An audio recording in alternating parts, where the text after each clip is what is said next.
Star Wars 7x7 episode 2812. So you know that Hollywood Reporter story that came out a couple of days ago that said that there were Darth Maul scenes in the original version of the Kenobi series that were cut, and there had been a young Luke Skywalker cast who was removed and was recast? Well, there's something that hasn't been sitting right with me about this story, and I thought I'd let it sit for a day or two until I could kind of wrap my hands around it, and now I think I got a hold on it, and let's talk about why something just doesn't ring right about it.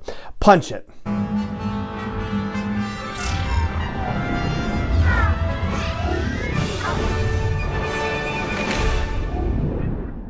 Hey Rebel Rouser, I'm Alan Voivod and this is Star Wars 7x7, your daily dose of Star Wars joy, and thank you so much for joining me for it. So I'll link to the Hollywood Reporter news story in the blog post for this show's episode at sw7x7.com, and I'll also include it in the show notes as well. But basically the gist is this. There are, sort of secret history details, and we were just talking about that the other day with the Entertainment Weekly cover story that came out, and how the Obi-Wan Kenobi series developed and whatnot. Well, this Hollywood Reporter story purports to tell more about the development, and particularly about the development of the Hossein Amini script, and suggesting that it featured Darth Maul as the main antagonist, and that Luke Skywalker was being protected actively by Obi-Wan Kenobi, and that there was a whole lone wolf and cub dynamic happening, that when the scripts went to Dave Filoni and Jon Favreau for review, they said, oh, you can't kind of go with that dynamic because we're already going with that dynamic ourselves with The Mandalorian.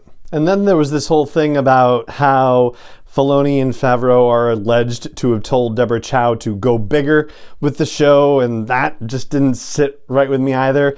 And then the whole Ray Park thing, the Darth Maul thing, there are multiple sources quoted in this, or at least that's how it's portrayed by the Hollywood Reporter writers, except that there are differences of opinion between these unnamed sources about how and whether Ray Park was actually involved on set. But the particularly remarkable thing, and I think this is the thing that really just kind of scotched it for me, is that they got a Lucasfilm source on record, and as opposed to all these other multiple sources that were gossiping about Ray Park, they have a person who is being named as a Lucasfilm source, just we don't know who the actual person is.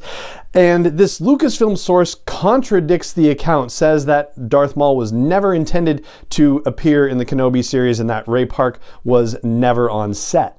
Now, you may have seen arguments happening on social media about whether Maul could ever appear in the Kenobi series anyway, considering the events of Star Wars Rebels, and whether he even knew that Kenobi was on Tatooine, let alone whether he even knew that Kenobi was alive. There's certainly ways around that potential possibility, of course. I mean, for example, we could have something that's like poetry, it rhymes, where Maul and Kenobi get in a fight and Kenobi falls down a giant everlasting shaft someplace, and Maul thinks, oh, he must be dead because he fell down all that way. Turns out Kenobi's not, or something like that, right? So yeah, they could do it, but it just doesn't seem like the right answer. But there is potentially another answer for this, and it goes back to something that happened a little over a year ago in February of 2021, where Ray Park on his Instagram posted a couple of photos that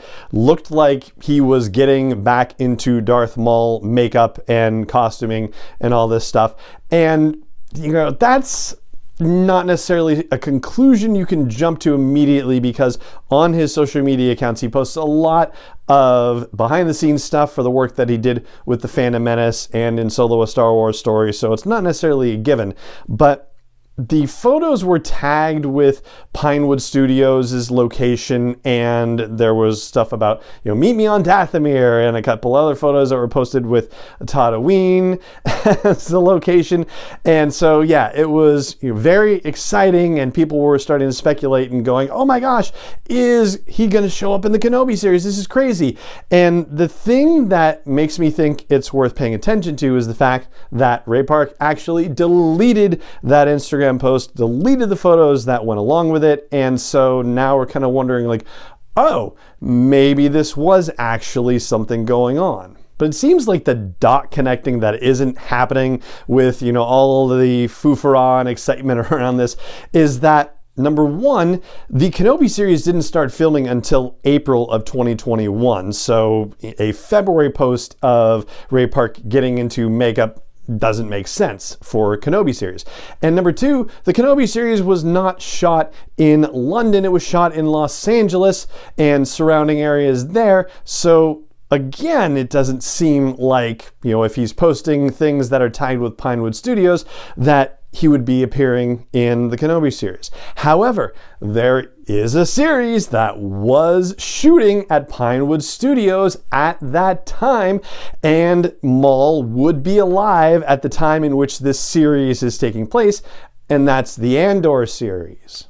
That series takes place 5 years before the Battle of Yavin, which makes it 3 years before his death at the hands of Obi-Wan Kenobi in the desert. So there's ample opportunity for Maul to show up in the Andor series and for Crimson Dawn to be a part of this series as well. So to summarize based on all of this, Ray Park had social media posts suggesting that he was doing something actively in Star Wars filming in February of 2021, deleted those posts, which makes it suspicious. The Andor series was filming at that time, and Darth Maul was alive and kicking around the galaxy at that time, so seems like a likely proposition, as compared to the possibility of Maul appearing in the Obi-Wan Kenobi series when he's not supposed to be anywhere near Kenobi. He's not even really supposed to know that Kenobi's alive in the first place.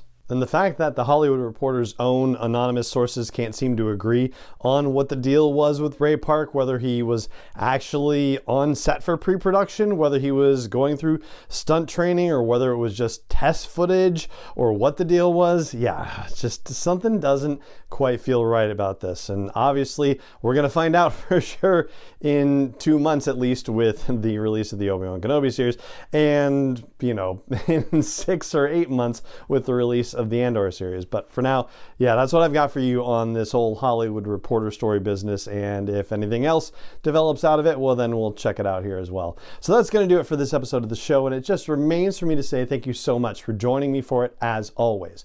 And may the Force be with you wherever in the world you may be. 7x7 is not endorsed or sponsored yet by Lucasfilm Limited, Disney, or 20th Century Fox, and is intended for entertainment and information purposes only. Star Wars, the Star Wars logo, all names and pictures of Star Wars characters, vehicles, and any other Star Wars related items are registered trademarks and/or copyrights of Lucasfilm Limited, or their respective trademark and copyright holders. May the Force be with them. All original content is copyright 2021 by Star Wars 7x7. We hope you love it.